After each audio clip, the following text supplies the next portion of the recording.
오늘 잠언 13장의 말씀을 저희가 읽었습니다. 오늘 잠언 13장의 말씀도 잠언에 우리가 많이 들었던 말씀과 같이 또 시작하고 있습니다. 지혜로운 아들은 아비의 훈계를 들으나 거만한 자는 꾸지람을 즐겨 듣지 아니하느니라. 참 이 말씀을 저희가 많이 듣게 되면 잠언의 말씀에서는 정말 이거를 시작할 때마다 하는구나라는 그런 생각이 듭니다. 근데 이 말씀을 한번 상상을 해보십시오. 아들에게 날마다 이 말을 만날 때마다 계속 말한다라고 하면 아들의 반응이 무엇일까요? 아휴, 아빠 오늘은 그 말 하시면 안 돼요.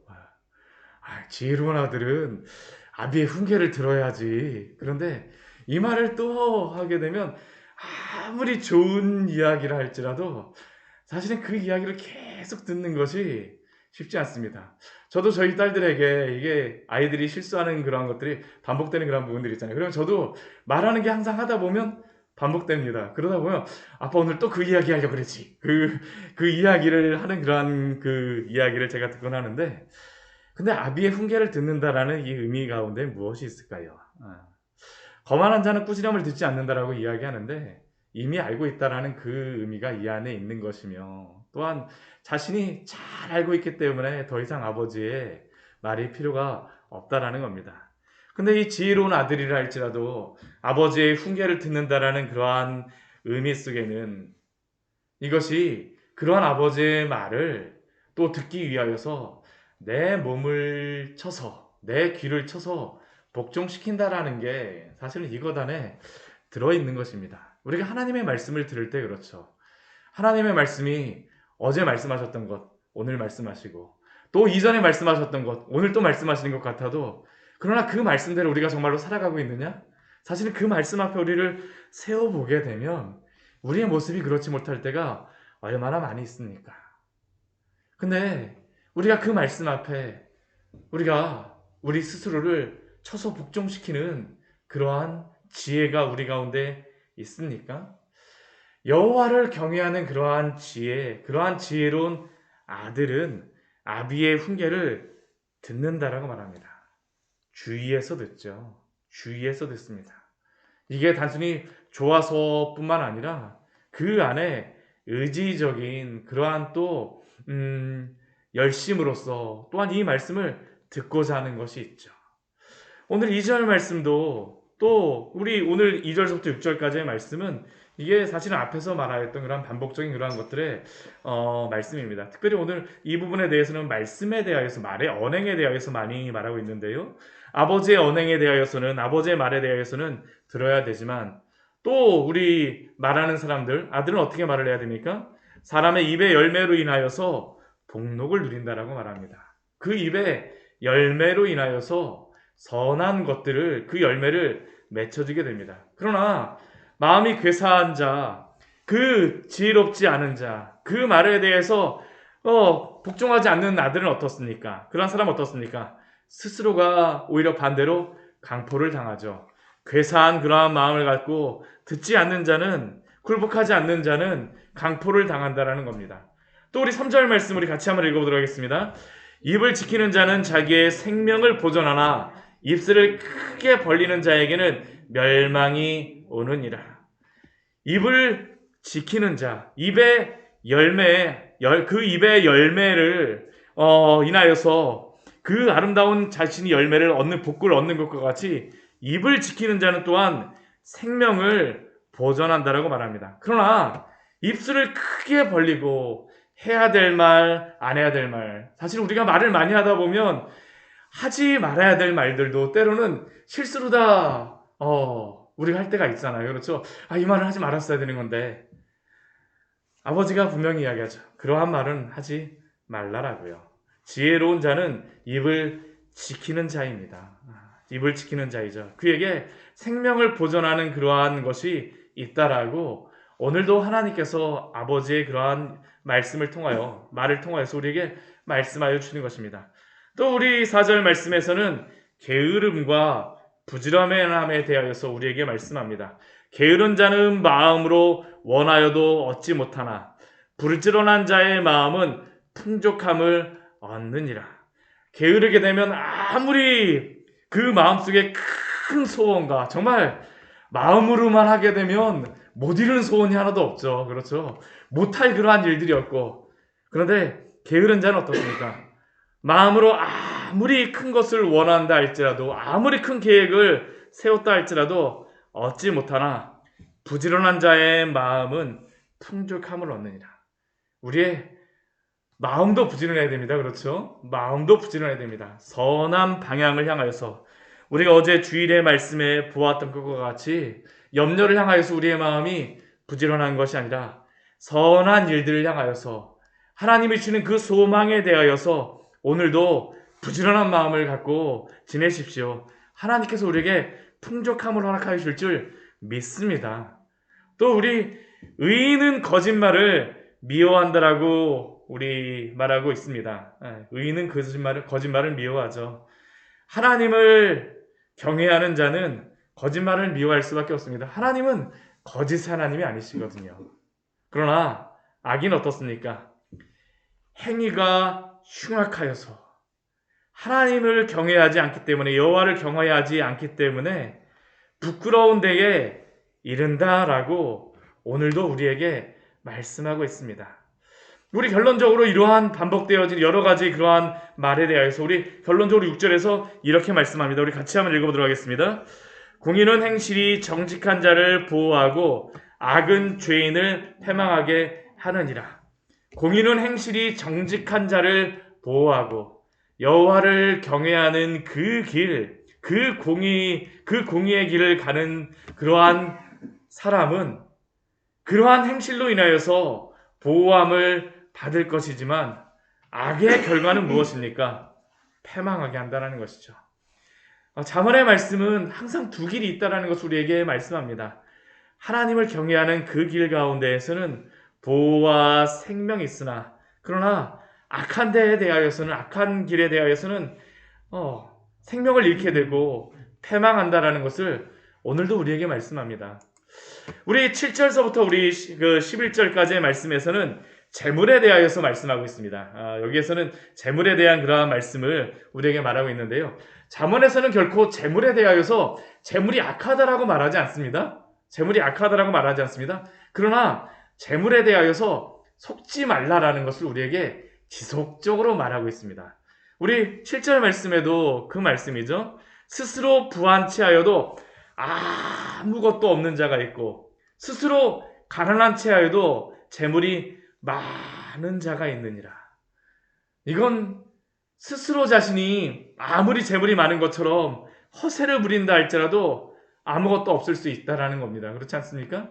재물을 가지고 어떤 다른 사람들에게 많은 것들을 보이고자 하고 또한 허세를 부리며 살고자 하지만, 그러나 그것 보여지는 모습만으로 우리가 이 재물이 많은지 적은지 알 수가 없다라는 것이죠. 우리는 조금만 이 세상에서 부유하면 모든 것을 다 가진 양 허세를 부리며 자랑하는 경향이 있지만, 그러나 생각해 보십시오. 만약 하나님이 우리의 코끝의 호흡을 오늘이라도 거저가신다면 그것이 무슨 소망이 있겠습니까? 제가 지난 목요일 날 저희 사모하고 정말 아침에 일어났는데 그렇게 어떻게 움직이를 못하는 모습을 보니까 어제도 이렇게 같이 기도 제목을 나누면서 하였지만 정말 우리가 아무것도 아니잖아요. 그렇죠? 아무것도 아니잖아요. 이 재물이라고 하는 것이 중요한 것인지, 정말 우리가 여호와를 경외하며 살아가는 그러한 우리가 참되게 얻어야 될 것이 중요한 것인지 우리가 분명히 알아야 됩니다.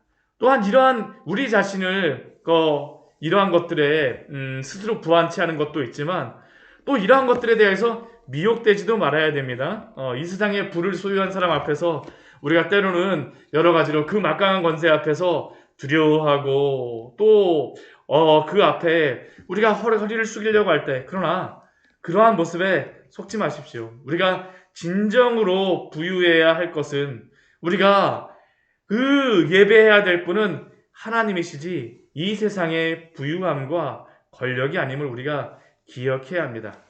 또 우리 8절 말씀도 비슷한 말씀을 우리에게 하고 있습니다.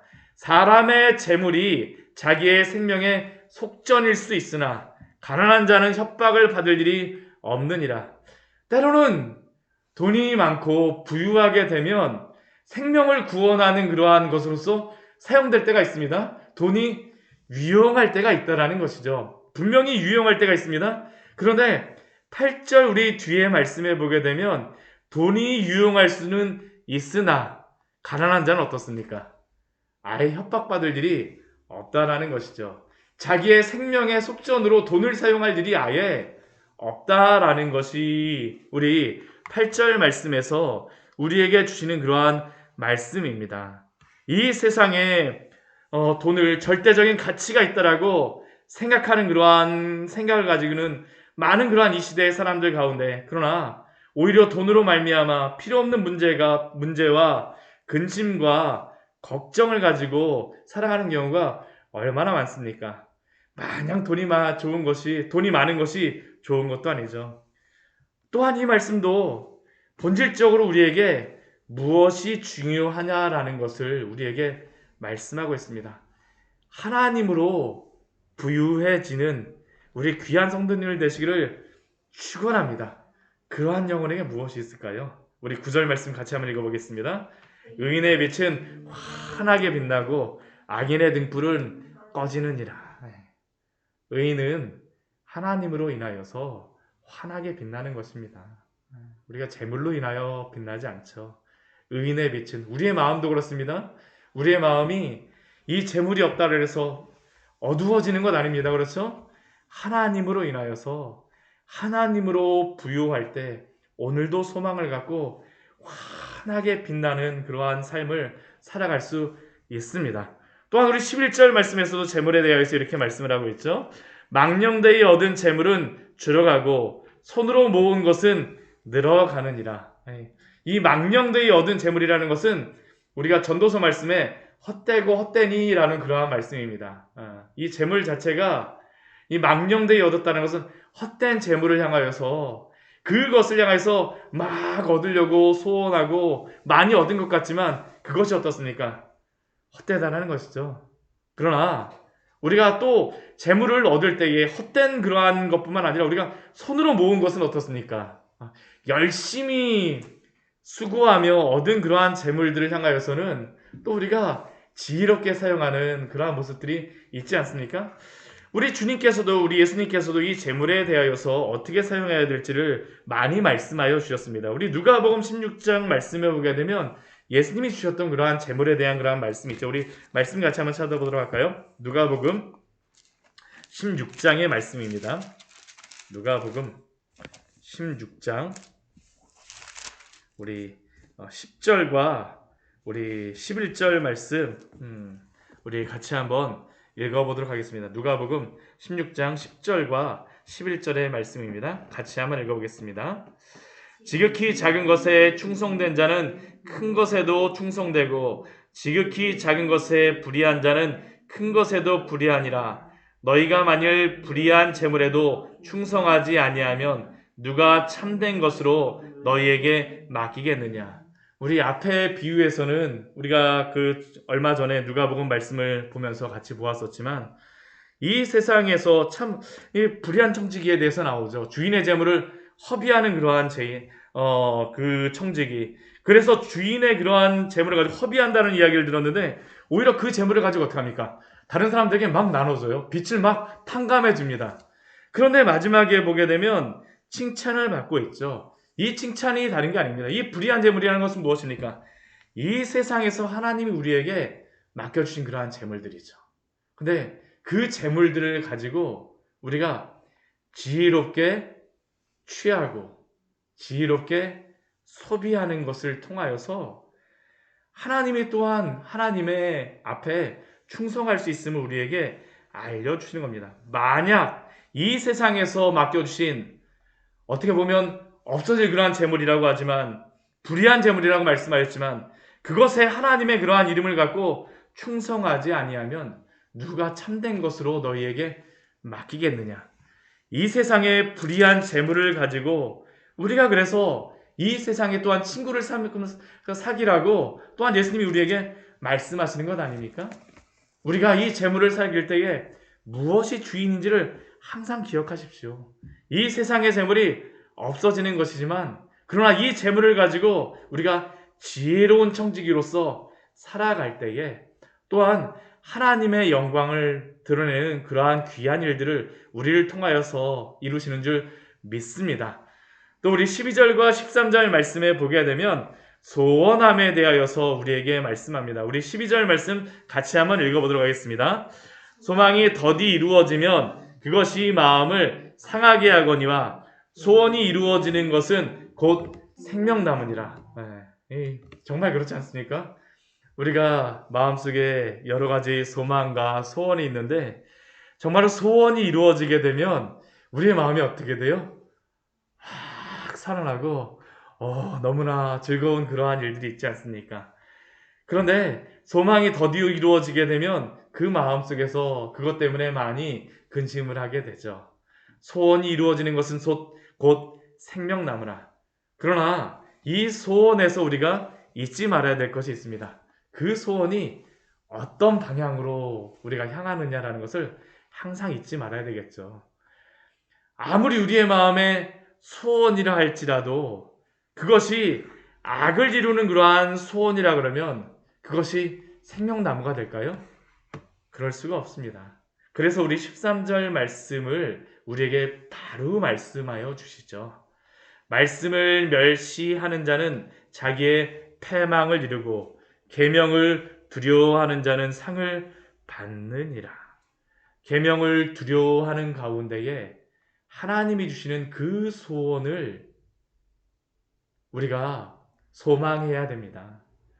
우리가 여호와를 경외한다라는 것은 단순히 소원이 이루어지는 것만을 우리가 기도하는 것이 아니라 여호와를 경외하는 자는 바로 주님이 주신 그 계명 안에서 참된 소원을 갖고 그것을 향하여 오늘도 기도하며 나아가는 그러한 성도입니다. 그리고 그 소원이 이루어질 때 어떻게 할까요? 우리의 마음속에 기쁨이 넘치는 줄 믿습니다.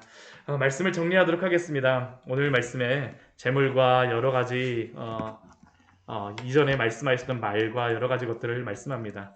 이미 우리가 많이 들었던 말씀이지만 그러나 이 말씀 앞에 또 우리 오늘 하루의 삶에서 굴복하는 귀한 은혜가 있기를 축원드립니다. 단순히 귀로만 듣고 넘어가는 것이 아니라 이 말씀을 나의 오늘 하루에 지침으로 삼아 등으로 삼아 빛으로 삼아 나의 삶을 복종시키며 나아갈 때에 우리의 소원을 이루실 뿐만 아니라 하나님이 우리를 통하여서 하나님의 소원을 이루어 줄 줄 믿습니다. 같이 기도하도록 하겠습니다.